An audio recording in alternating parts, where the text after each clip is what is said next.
Now let's do a microphone check.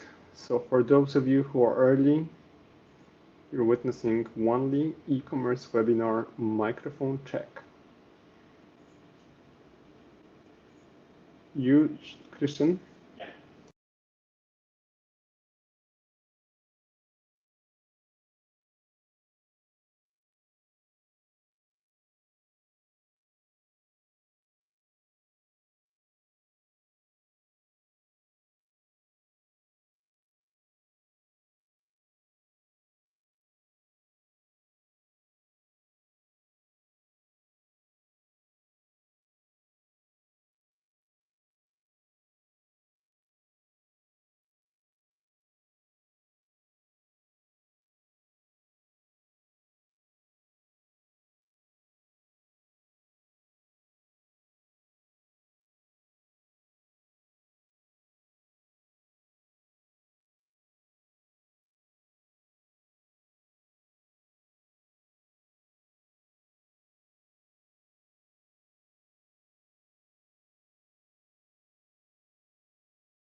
And we're live.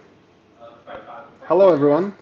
Welcome to Onely e-commerce webinar. I hope you can, I hope you can see and hear us loud and clear.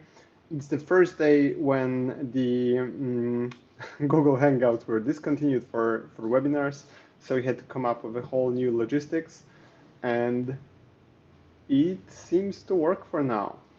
So if you can see or hear us, hopefully both, write something in the comments, please, so we know everything is good to go. Let me introduce Maria Cieslak from Onely. She's our head of SEO. She's in charge of all the heavy lifting for all the biggest brands that we work with, and we're gonna share some hopefully valuable content with you today, guys. And without any further ado, let me get started. Let me just ask our technical team if we are good to go. All good? Amazing. So today we're going to talk about a brand from Australia. So one of the very interesting submissions we had, the brand's name is Myer.com.au, and as you can see, their visibility and their history shows that there is quite a lot going on. And that being said, I feel like this is going to be an exciting webinar today to go through all the content. We're going to audit that website. We're going to show the biggest challenges from both technical point of view, and we're going to mention a little bit about SEO strategy here as well. So so let's dive into that. Yeah, let's dive into the Myer.com.au. As you can see, they're from Australia. They've been through a lot. They've been through a lot of different changes. You can see that they've been hit by the EAT update. There was quite a few updates that let's say didn't agree with them. And looking at how their traffic fluctuates and how their SEO visibility fluctuates over the last few years, this is a 5-year visibility here, we can see that there's quite a lot going on. But the biggest question is that we can't really analyze visibility in vacuum. We need to look and compare that to their competitors within the same market, so within Australia, e-commerce. Oh, I didn't mention that Myer is a very large store, like offline store in Australia, as well as obviously an e-commerce store. And looking at their mobile versus desktop traffic, you can see that this is more or less in line with mobile being a little bit lower some of the time. And as I mentioned, let's look into their competitive landscape to see how they perform when benchmarked against their competitors. And if we look at the overall way of looking at competitors, such metrics, or actually most of other tools, will show us that they compete with Gumtree or eBay. And this is obviously something that we can't work with. These are not their real competitors. These are websites who share the most keywords with Myer.com.au. Obviously, in most cases, you will see Wikipedia here as well, and so on. So we chose websites that we feel are real competitors, websites that are real benchmarks of their visibility. And we've decided to go with Amazon.com.au, obviously Australian Amazon target, which is not this target that you probably all think about, which we're going to get to in a second, and theiconic.com.au. So this is actually quite interesting to see how the visibility is going up and down. It tells a very, very exciting story here, because we can clearly see that there is no clear winner here yet. This is mostly why we chose this domain. You can see that Amazon is not really winning here yet. So this is for all the viewers from, especially I'm guessing from USA, UK, or Germany. You can see that, okay, this is a place where you can still compete with Amazon, and that's very, very exciting. So if we look at just Myer versus Amazon, it looks amazing. It looks interesting because you can see that they still have a chance that the visibility is off by maybe a few percent. Obviously, Amazon is winning here, as you can see on this chart, but this is not something that's completely decided. And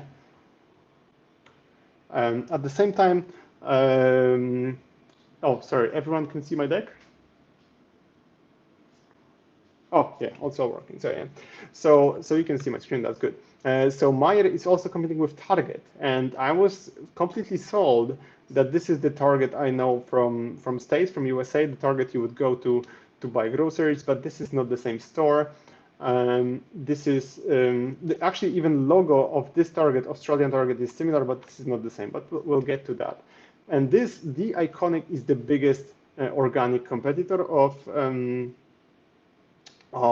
Myer, and this is one of the most interesting, let's say, visibility battles here, because the Iconic was always head in head with Myer, but you can clearly see that for the past probably 7-8 months, they're clearly winning, and Myer kind of drop Myer.com.au kind of drop the ball here.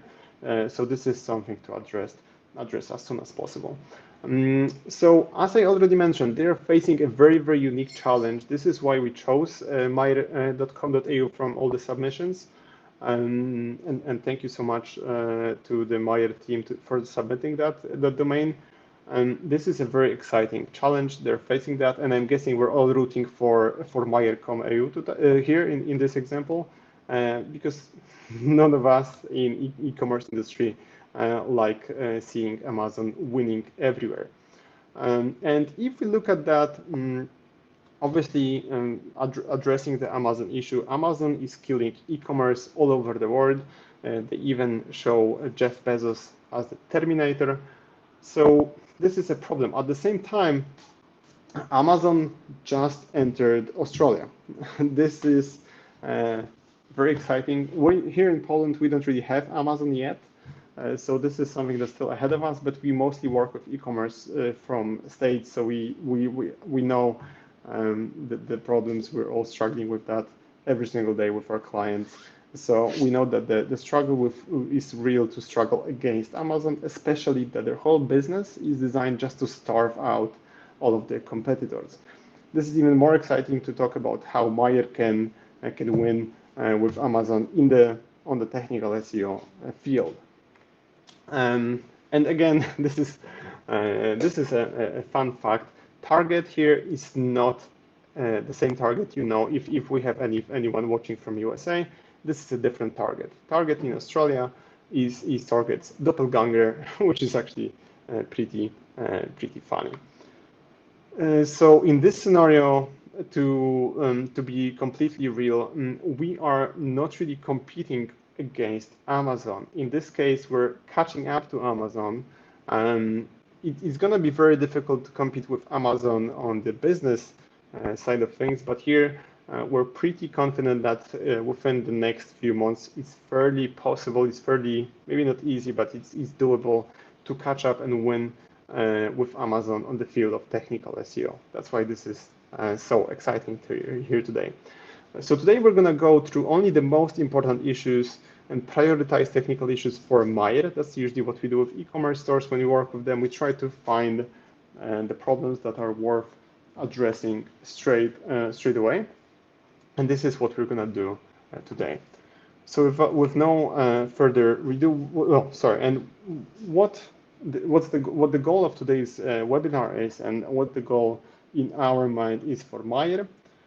We want to make sure that we're going to take all the technical, maybe some of the rusty old practices used by Myer.com.au, and we want to really polish it and make sure that this is all working very good, it's working fine, and it's in a top shape. So what we're going to do today is we're going to optimize Myer, maybe not optimize, we're going to talk about how to optimize Myer and bring it to the mint condition so it has a standing chance against Amazon.com.au.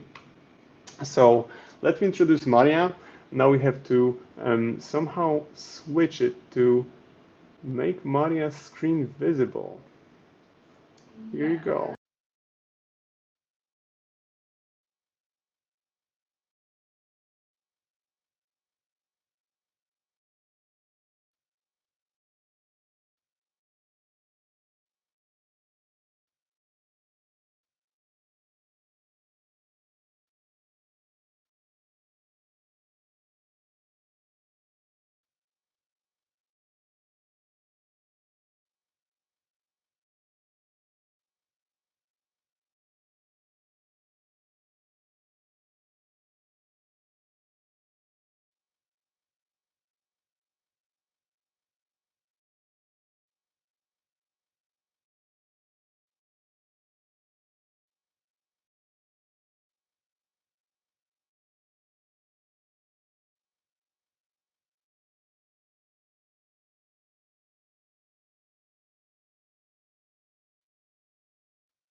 Okay, and now?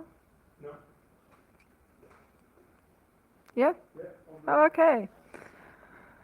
I'm sorry for small problems. Okay, can we start? I share my screen.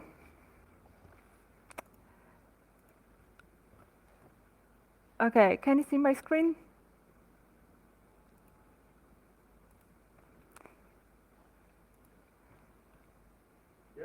Okay, so I will start with the technology that stands behind the website.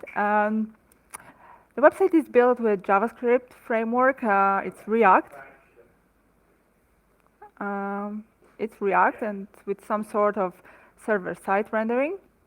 And it must be said, Google is better and better with processing JavaScript and rendering the pages. However, it doesn't mean that we can ignore or skip JavaScript SEO. So we always need to check how Google sees the page, how the page is rendered. Um, so here is here is a product page, and as you can see, it responds with status code 200. Everything works fine. But if we check how Google renders the page, we will see that the product page was not found and nothing could be displayed here. It suggests that server sends totally different version to normal users and to search engine crawlers. And now let's see how the situation is for category pages. And again, something went wrong. Googlebot saw blank page. It suggests that there are major issues with rendering. However, it's not the end of the analysis because we need to check if it's the problem with JavaScript itself or maybe something with user agents. So here is the rendered HTML from here. And as you can see, the title tag is not filled correctly. It's basically empty. And the same problem we can see if we check internal linking to product pages. If we search for a product URL, we won't find anything. So the next step in the whole analysis is checking desktop version. I used rich result test and switched to desktop user agent.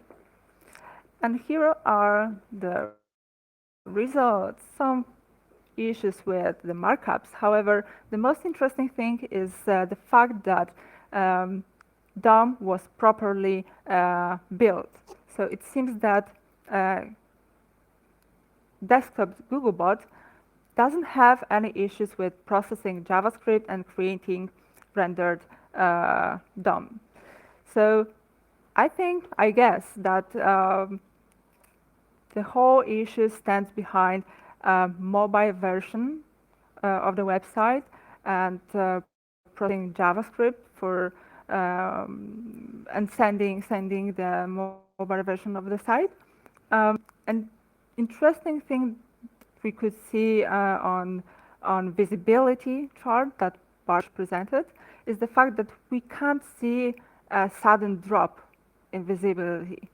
So I guess this is also my assumption because we don't have access to Google Search Console. We can check the server log file that the website is not switched to mobile first indexing because Google can see the content and index it properly, but I think that if they were switched to mobile first indexing, we could see totally different trend in visibility.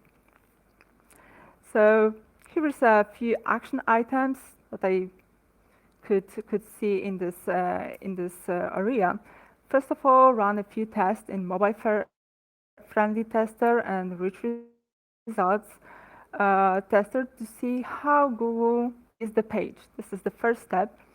And always check different type of pages. So even if your home page is rendered correctly, it doesn't mean that product pages are correct. Always check DOM and its completeness. Sometimes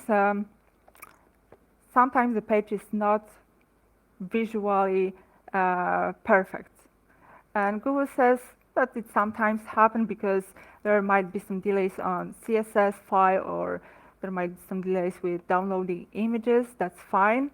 However, we should check if the DOM is complete. And if you will find any issues, share the report with your developer team. I think that they could help you with analyzing the issues that Google provides and fixing them. Okay, so now let's move to the second part of technical part of the whole webinar. It's structure. Structure helps with organizing items on the page, represents relations between pages. It's important to users because it helps with navigating through the website, but it's also extremely important to Google. It helps with understanding the relation between pages and crawl the whole website. I think that we could divide the structures into two categories. It's a chaotic structure and well-organized and logical structures. I always start the analysis with creating structure schema. It helps me with representing relations between pages. I see what's in the top navigation, what kind of subcategories do we have, and it might be tricky for really huge structures with hundreds of or thousand categories. So if you have such a big structure, divide it into smaller chunks, smaller analysis, you can check the structure by dividing them by the departments or smaller categories. And I think that Myer's structure is a little bit messy, so there is a lot of things that could be improved. And here is one of the issues: keywords cannibalization. It's a situation where more than one landing page is ranking for a given keyword, and here you can see how many URLs are ranking for a given phrase. Here is a detailed example. Myer coffee machine. 8 URLs are fighting for rankings, and if we take a look at search results, we will see that 2 pages have exactly the same title. What's the difference? Let's see. The difference is very small. To be honest, I don't know what's the difference and what's the purpose of these landing pages. And if you have too many pages like this, you lose control over what users are browsing and what landing page they see. Here is the example, maybe not that the perfect example, but one of the problems that we could see here. This landing page has limited navigation to subcategories. So probably if user visit that page, they won't be able to navigate to deeper sections of the structure. Another example, for a single keyword, 2 different URLs are fighting for rankings, and unfortunately one of them responds with status code 404. Not good.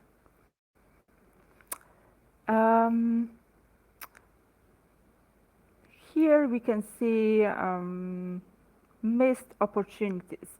Structure optimization help us with creating landing pages that can drive organic traffic. And the most important thing is finding the balance between two broad to generic categories that collects very broad ideas, and long tail keywords, smaller categories that could also be important to your users. Here is the example of a parent topic, Adidas shoes, with extremely huge search volume.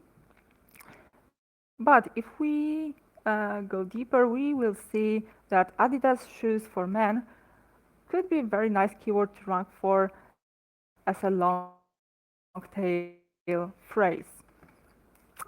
And here is the landing page that I found on the website. It's a brand landing page, Adidas. However, if we'd like to navigate to dedicated landing page, we can use facets. I could click to man and then pick shoes. However, facet navigation is not indexable because it adds parameters that are blocked in robots.txt, and it also has canonical tag. So I'm afraid that Myer won't rank for this type of keywords because they don't have proper landing pages.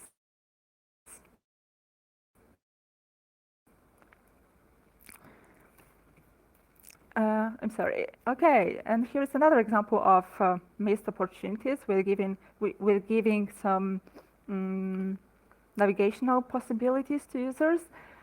Here is a brand that gathers speakers, different type of speakers, and facet navigation presents very strange categories: entertainment, sale, giftorium. So it's not related to speakers at all. An interesting thing is the fact that if we navigate through the website, we can find proper categories like speakers, smart speakers, or general speakers category. And what's more, we can filter out Sonos brand name. So I would consider implementing internal linking to the proper categories that the given brand name belongs to, because it will users and Googlebot to crawl the whole structure. Okay, information architecture. It's a part of optimizing the whole structure, and it's all about labeling and presenting information on the website. We always aim at reflecting the information that what the page is about. So here's a good example: 2 pages with exactly the same heading, women's clothing. However, if we look into details, we will see that one page is a general category of women clothing, but the second category presents only maternity clothes. So as a user, I have no idea how to differentiate these pages. I'm also almost sure that Googlebot will also have problems with finding the difference. And here we have another example of missing opportunities for optimizing the websites, the pages. I performed a very quick keyword research. We can see that this page is optimized for men's suiting keyword. Looks okay. However, if we check href data, we can see that suits for men has better search volume. So it's very important to see how users are looking for information and the product pages, so we could adjust the landing pages to what users want to see. So okay, here we have action items. First of all, you should look for duplicate or very similar categories. And the basic question is, do I need them? If no, I would remove them. There is no reason to keep uh, so many categories that differs with some details. Second thing, conduct keyword research. And here you can find a lot of possibilities um, to create new landing pages, or sometimes you will find out that you need to close some categories because nobody is looking for this or that items. Keep the balance between too broad and too granular categories.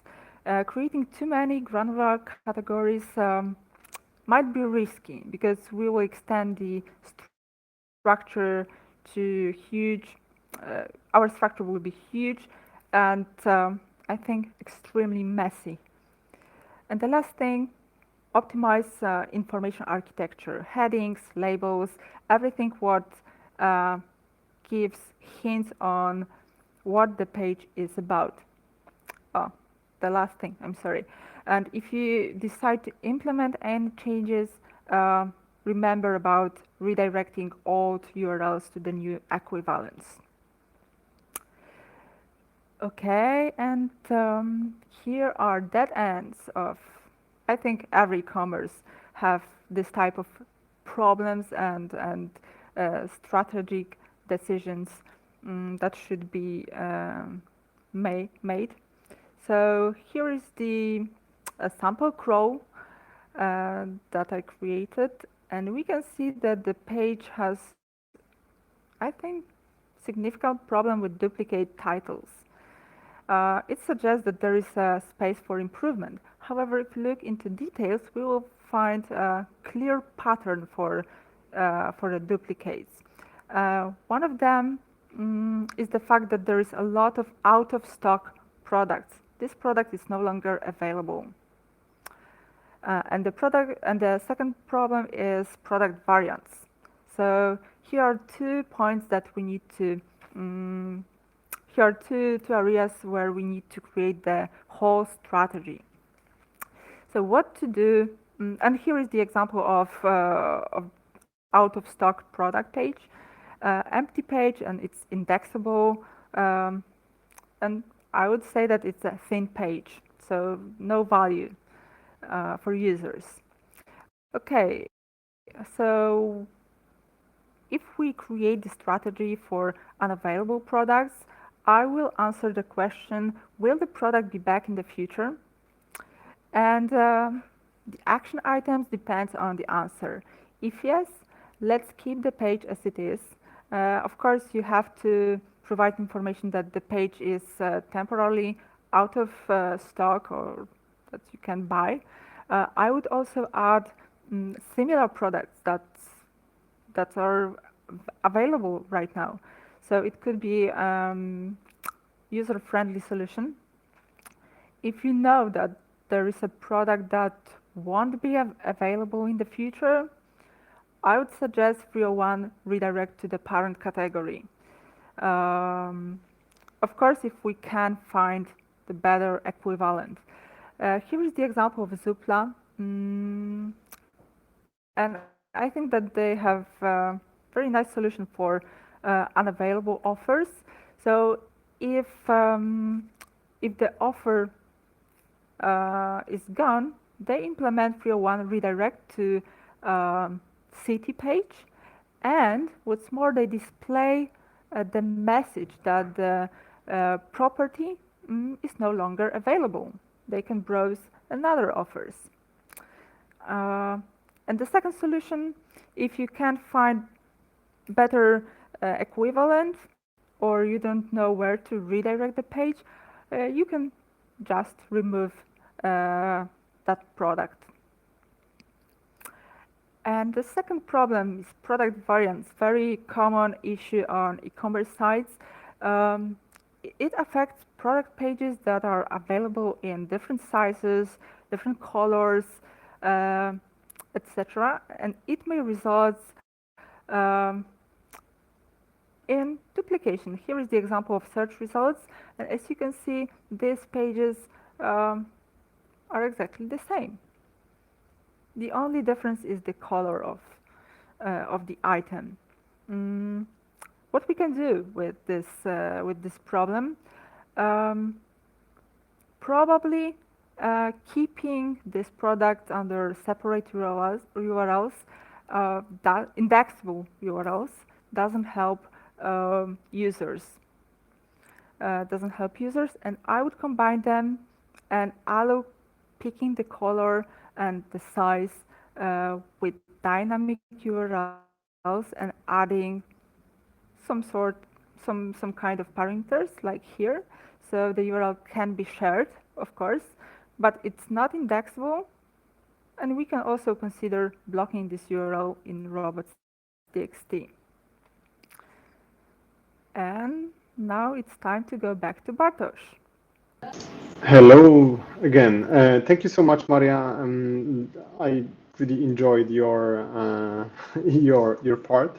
As usually, you got quite geeky, quite technical into a lot of details, and I'm 100% sure that this is gonna be a lot of value not only for Myer, but also for I'm just checking if you can hear me, but also for a lot of e-commerce owners out there, because most of the problems that Maria is talking about, maybe not most of them, but they're like very, very common in our community, in basically e-commerce community. Now I'm going to talk a little bit. I'm going to talk a little bit about web performance. Thank you so much, Maria. You did amazing. I loved what you found on Myer. It was very valuable, and I'm very sure it's going to be an interesting finding for them as well. Let me go and switch off our cameras and talk a little bit about what we love a lot here at Onely, so web performance. So let's start, before we dive into, so at the very beginning, when I was preparing for this webinar, I was, okay, I'm just going to talk about how to improve Myer's issues, but at the same time, I figured, okay, maybe instead of going very, very deep into very specific solutions for Myer, it's going to be more of a value to talk about some of the latest trends, some of the new things, new exciting findings, maybe new exciting things in the field of web performance. So let's start with how to measure performance, how to measure web performance. This is actually something that is really, really personal to me. Every single time I fly out to a conference, I see a lot of people talking about web performance, and they use the screenshots from tools like GTmetrix. I die a little bit inside. And this is something I want to talk about today, because this is very important. So most of the tools, most of the, especially SEOs, but most of the agencies looking at web performance are going to look at the fully loaded time. Or if you're lucky, they're going to look into page speed insights, going to mention, okay, I've got 100 score or something like that. When okay, page speed insights got much better over the last few years, but it's still not perfect. One good thing about that is, as you can see here, where's my mouse? As you can see here, it measures two very important metrics we're going to talk about today, but this overall score is often quite confusing, and this is the score for desktop. So one more thing to have in mind is that we need to measure that for mobile as well. So if you look again, it was 42 for desktop, 10 for mobile.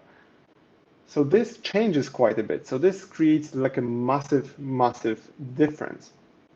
And desktop is usually something we are used to look at, we are used to analyze. Okay, this is a new thing. Mobile was a new thing in 2015. Today, it's something that we really have to measure first before desktop. I'm going to talk about that in a minute. So one thing you need to really remember about is that load time is dead. And let me go through 3 golden rules of web performance in 2019. And they're very, very simple. Load time is dead. Don't use load time. You can use that in some when you play with, for example, how some of the scripts affect the full load time of your web page, but it's not really a metric that's valuable for your users. So if you're still tempted to look at the load time, if that's still something that you have to do, just look at that. This is one of my favorite examples. If you don't believe that load time is dead, go to theguardian.com, load it in a new tab, and please see if this is a slow website. The Guardian is one of the fastest websites out there. At the same time, most of the metrics, if you're gonna look at them, show us terribly slow. So this is one of the issues we're struggling here at Onely, to basically talk to developers, talk to people how to measure performance. What are the key things to measure? So moving into the right way of doing that properly, let's do one of my very favorite things are web page test recordings. So here, if you have a look at this screen, now it finished loading the video. Myer.com.au is loading within 4.5 seconds. And if you look at Amazon.com.au, that we all know that Amazon is extremely fast, you're gonna see, okay, Myer.com wins, but let me play this video again, but please pay attention to how they load. Okay, so let me do it once again, and now pay attention to when Amazon is gonna be fully loaded. Boom, 1 second. So maybe 1.8 or something like that. So Amazon.com.au was extremely fast when the load time was much longer. This is an expired metric. Don't use it. Look at some of the new metrics we're going to talk about today. You can also play with Chrome developer tools. All you have to, all you need for that is just your Chrome browser that you use. Probably most of us use on a daily basis. If not, you can just download it. It's free. And if you press, I think on Mac it's Command Option I, you get into Chrome developer tools, and you can play with quite a lot of cool features in Performance tab. Looking at Myer.com.au on desktop without any CPU throttling or network throttling, I saw the full version of Myer.com.au within 9 seconds. This was actually on a connection I had back at home, so it was 4G. So this was probably one of the cases, but it's still very slow. You can see that it's 9 seconds before you can see the content. And if you look at the screenshot, you can see that the last image is still loading. So that's why I chose this moment. I'm guessing this is where it was more or less visually complete. Some of the images here are not fully loaded, so probably it would go closer to like, I don't know, 10 seconds. At the same time, if you use the same tool, Chrome Developer Tools, in the tab Performance, you can see clearly that on the same internet connection, so it was I think it was 4G, you would have 3 seconds until the page is visually, that's something to remember, visually complete. So this is a massive difference. 3 seconds to 9 seconds is 300%. It's something to definitely work on for Myer. Especially now that we have Crux. So we have Chrome User Experience Report. I'm going to talk about that a little bit more in a minute, but you can see that only 50% of the users, the Chrome users visiting Myer.com.au had the first contentful paint within 50%. So that's not amazing. But also now we can't really look at web performance similarly to visibility. We can't look at that in a vacuum. So we really need to compare that against our real competitors. So in this case, we can have a look at Myer.com.au versus Amazon.com.au. And this is all the data from Chrome browsers of real users. So this is crucial.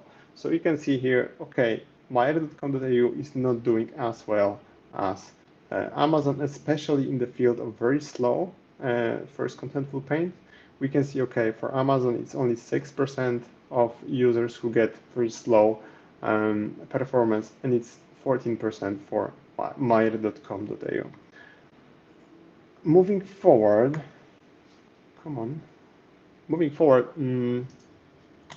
moving forward, let's talk about mobile a little bit more.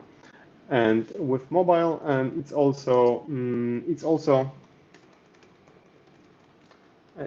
quite interesting because mobile actually changed how we look at performance completely.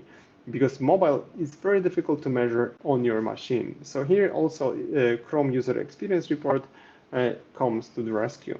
If we look at some Crocs data from Australia, at the very beginning, I was pretty sure that we are seeing some anomalies because here you can see that the desktop has 50% of the traffic, which is just like, wow, how can any website have 50% of desktop traffic? Desktop is dead in most places on Earth. So if you look at Poland, we've got 30% of desktop traffic for google.pl. For google.com, we have 31%. So worldwide, it's around 30%. In Germany, it's only 25% for desktop traffic. But what's actually quite interesting, if we look at Australia, so google.com.au, it's 60% of traffic coming from desktop. This is massive. So desktop is dead, but it's not in Australia. So that's also good news for Myer, which because they struggle, as we saw in Maria's presentation, we're going to see that in here as well. They struggle with their mobile version quite a bit. So we really need to make sure that we optimize that for Myer as soon as possible. But also if you're looking at the data from your country, wherever you are from, make sure to look at the ratio of desktop versus mobile. Maybe just as in Australia, you're lucky enough to still have a little bit more time before the desktop traffic is gonna die completely. So we can assume, looking at a lot of the data, I went through a lot of websites in Australia, that the ratio more or less is 40 to 60, and basically 60% being desktop traffic. This is very, very surprising. And ever since 2018, page speed is a ranking factor in mobile searches. This is mostly because of how unique a mobile experience is from the technological point of view. And we're going to talk a little bit about that today. And why is performance a ranking factor now? Why didn't Google do that years back? Because they were focusing on mobile for quite a bit.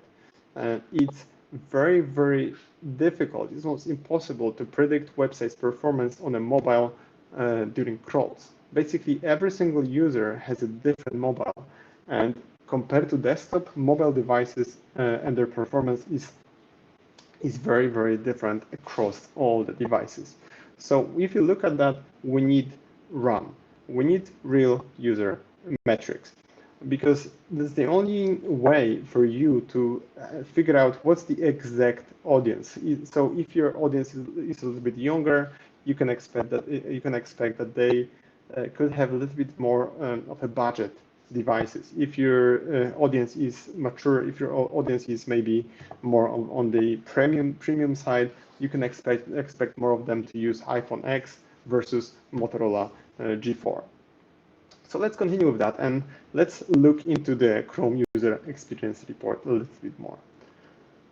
So once again, why can't Google just measure performance during a crawl? This is actually quite interesting, because we could figure out, okay, with all the technology that Google has, they could just measure how fast your website is when they crawl your website, because they still fetch all your code and so on. It's not that easy. As I already talked about, it's a little bit different for Googlebot because they're using fast connection and a very controlled environment for crawling websites. When your users, they not only have different mobile devices, they're all over, they're in different locations. So it may be that for some reason your service is targeting people outside of the city. For example, if you're doing, like, I don't know, car towing, you would probably target more people with poor coverage. So you need to make sure that your website is ready for that traffic on a very slow connection with a very on a, for example, budget mobile. So with performance, that's mostly why it's not only about one metric anymore. It's not only about, actually, it's not about load time anymore. So for now, the few of the most important metrics that Google is looking at, and you should be looking at as well, is first contentful paint, onload, and DOM content loaded. These metrics are not perfect. They're very difficult to measure on scale, and at the same time, they don't often go in line with the first way of measuring performance I talked about, so basically recording a video. It's very difficult for a computer to figure out if your content is fully loaded, like real content, so that's why we need to stick to these metrics. They're a little bit artificial, but this is what we have to work with until someone figures this out a little bit better. But there are also metrics that I like quite a bit, like time to interactive. Time to interactive basically shows you how quickly your website is interactive, how quickly you can interact with that. So for example, with e-commerce, you can see how quick you can add a product to your basket, which is quite useful. Two metrics that are a part of that are supposedly ranking factors are first contentful paint, FCP, and DOM content loaded. I don't feel like they are very, very good metrics. You can see more about that under the link below. But yeah, these are the metrics that Google looks at when ranking your website. So how does Google measure performance with Chrome? As we already established, measuring that is very difficult. It's very granular. It's difficult for Chrome to say, okay, your website, it's first meaningful paint. Users see the data. Google and Chrome don't really know if the data is really what you're looking for. So it's really, really complicated. And just to give you an idea, let's talk about first contentful paint mystery. So when you open giphy.com, your first contentful, actually first meaningful paint, is when you see the GIF. When you open theguardian.com, your first meaningful paint is when you see headlines, because that's what you're looking for. When you're looking for the weather, your first meaningful paint is when you see what's the weather outside or what the weather is going to be tomorrow. And Google visualized that in a quite interesting way. You can see that this chart is extremely valuable. So you can see with this example, first paint is when first of the content is basically sent from the server to your browser. You can see anything happening. First contentful paint when there is any content printed in your browser. But first meaningful paint is when you actually can see the content you're looking for. So this is something we're going to look at for Myer.com.au. And again, this is not only my opinion. For first meaningful paint, Google don't have a standardized definition. So this is one of the most important metrics, but as you understand yourself, it's very difficult to measure from machine point of view. So this is something they still struggle with quite a bit. But this can also lead to false positives or false negatives. In this example, you can have a look that for BBC and The Guardian, looking at the data from Chrome User Experience Report, The Guardian is slower than BBC within the same market. And this is interesting because let's have a look at the recording of those two websites side by side. If you have a look, The Guardian loaded around 4 seconds, within around 4 seconds, and BBC is still loading, and it seems like forever. So BBC loaded within 14 seconds. So as you can see, those metrics are sometimes very artificial. The Guardian finished loading in 8 seconds. The content was still loading around 20 seconds. Then there was an ad loading for BBC. So please have in mind that the recording of the screen that you can do with web page test is still the most valuable metric for you. But if you're still not sold on that, just remember that Chrome User Experience Report is completely different because it's measuring everything on the real user devices. GTmetrix is the least recommended from my point of view. It's going to give you quite a lot of interesting data, but the overall result of page loaded is not that valuable. Moving forward, this is actually my favorite part, where e-commerce meets JavaScript. JavaScript is amazing, but it makes everything a little bit more complex when loading the website on mobile. So if you look at that, for example, you can load Myer.com within 6 seconds on desktop device on a faster internet than one I had at home. But if we disable JavaScript, we can load the same websites within half a second. So you can see clearly that most of the content here was depending on JavaScript so heavily that it was most of the loading time was spent basically rendering JavaScript.